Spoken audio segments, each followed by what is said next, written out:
ಕಾರ್ಯದರ್ಶಿ ಮಾಡ್ತಾ ಇದ್ದೀವಿ. ನಮ್ಮ ಬಸವರಾಜಣ್ಣವರಿಗೆ 61ನೇ ವರ್ಷದ ಹುಟ್ಟುಹಬ್ಬದ ಶುಭಾಶಯಗಳು. ಅಣ್ಣ, ನಿಮ್ಮ ಹುಟ್ಟುಹಬ್ಬಕ್ಕೆ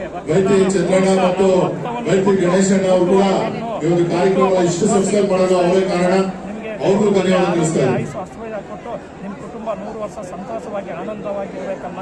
ನೀವು ಚೆನ್ನಾಗಿದ್ರೆ KR ಪುರ ಜನತೆ ಚೆನ್ನಾಗಿರ್ತಾರೆ. ನೀವು ನಮ್ಮನ್ನೆಲ್ಲ ಚೆನ್ನಾಗಿ ನೋಡ್ಕೊಂಡ್ರೆ ನಾವು ನಿಮ್ಮ ಜೊತೆ ಇರ್ತೀವಿ, ನೀವು ನಮ್ಮ ಜೊತೆ ಇರ್ತೀರ, ನಾವು ನಿಮ್ಮ ಜೊತೆ ಇರ್ತೀವಿ. KR ಪುರ ಜನತೆ ಅಂದರೆ ಅದು ಬಸವರಾಜಣ್ಣ ಅಂದರೆ KR ಪುರ ಜನತೆ. 3 ಟೈಮ್ ಹ್ಯಾಟ್ರಿಕ್ ಸಾಧಿಸಿದ್ದಾರೆ ನಮ್ಮ ಬೈರತಿ ಬಸವರಾಜಣ್ಣ ಅವರು. ಅದಕ್ಕೆ 24 ಶಾಸಕರಲ್ಲಿ ನಂಬರ್ 1 ಶಾಸಕರು ಅಂತ ಪಡೆದಿದ್ದಾರೆ. ಅಂಥ ವ್ಯಕ್ತಿ ನಮ್ಗೆ ಯಾವತ್ತೂ ಸಿಕ್ಕಲ್ಲ. KR ಪುರ ಜನತೆಗೆ ನಮ್ಮ ಮನವಿ, ನಮ್ಮ ಬಸವರಾಜಣ್ಣ ಅಂತ ಒಳ್ಳೆಯ ವ್ಯಕ್ತಿ ನಮ್ಗೆ ಯಾವತ್ತೂ ಸಿಕ್ಕಲ್ಲ. ಬಸವರಾಜಣ್ಣ ಅವರನ್ನು ನೆಕ್ಸ್ಟ್ ವರ್ಷ ನಾವು 1 ಲಕ್ಷ ಮತ ಅಂತರದಲ್ಲಿ ಗೆಲ್ಲಿಸಬೇಕು.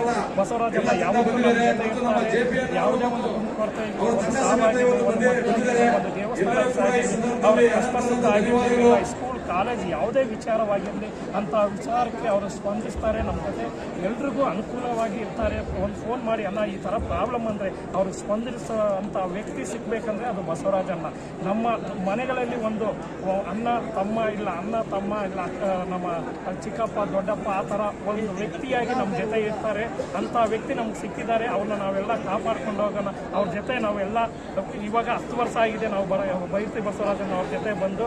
ಯಾವಾಗಲೂ ಬೈರತಿ ಬಸವರಾಜಣ್ಣ ನನ್ನ ಜೊತೆನೇ ನಾವು ಇದ್ದೇ ಇರ್ತೀವನ್ನ. ನಿಮಗೆ ಈ ಹುಟ್ಟುಹಬ್ಬದ ಆರ್ಥಿಕ ಶುಭಾಶಯಗಳನ್ನು. ಈ ಹುಟ್ಟುಹಬ್ಬ ಅಣ್ಣನಿಗೆ ಸ್ಪೆಷಲ್ಲು. ಇವಾಗ BJPಯಲ್ಲಿ ರಾಜ್ಯ ಉಪಾಧ್ಯಕ್ಷರಾಗಿದ್ದಾರೆ. ಇವಾಗ ನೆಕ್ಸ್ಟ್ ಇನ್ನೂ ಒಳ್ಳೆ ಸ್ಥಾನಕ್ಕೆ ಹೋಗಬೇಕಾಗಿ ನಮ್ಮೆಲ್ಲರ ಮನವಿ. ಅಣ್ಣ, ನಿಮಗೆ ಶುಭ ಕೋರ್ತಾ ಇದ್ದೀವಿ. ನೀವು ಯಾವಾಗಲೂ ಆರೋಗ್ಯವಾಗಿ ಸಂತೋಷವಾಗಿರ್ತೀರನ್ನ. ನೀವೆಲ್ಲ ನಮ್ಮ ಜೊತೆ ಯಾವಾಗಲೂ ಒಟ್ಟಾಗಿ ಇದೇ ರೀತಿ ಇರಬೇಕಾಗಿ ತಮ್ಮಲ್ಲಿ ಮನವಿ ಮಾಡ್ತಿದ್ದೀವಿ. ಜೈ ಬಸವರಾಜಣ್ಣ, ಜೈ ಕರ್ನಾಟಕ ಮಾತೆ, ಜೈ ಹಿಂದ್. ಶುಭಾಶಯಗಳು. ಅವರಿಗೆ ನಾವು ರಕ್ತದಾನ ಶಿಬಿರವನ್ನು ಆಯೋಜನೆ ಮಾಡುವ ಮುಖಾಂತರ ರಕ್ತವನ್ನು ಕೊಟ್ಟು ಅವರಿಗೆ ನಾವು ಶುಭಾಶಯವನ್ನು ತಿಳಿಸ್ತಾ ಇದ್ದೀವಿ.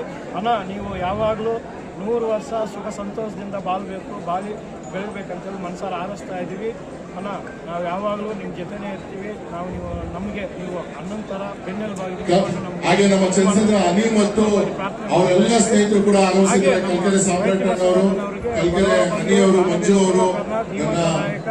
ಸ್ನೇಹಿತರಾಗಿರುವಂತಹ ಸಾಮ್ರಾಟಣ್ಣ ಮತ್ತು ಎಲ್ಲರ ಸ್ನೇಹಿತರು ಪ್ರಮುಖ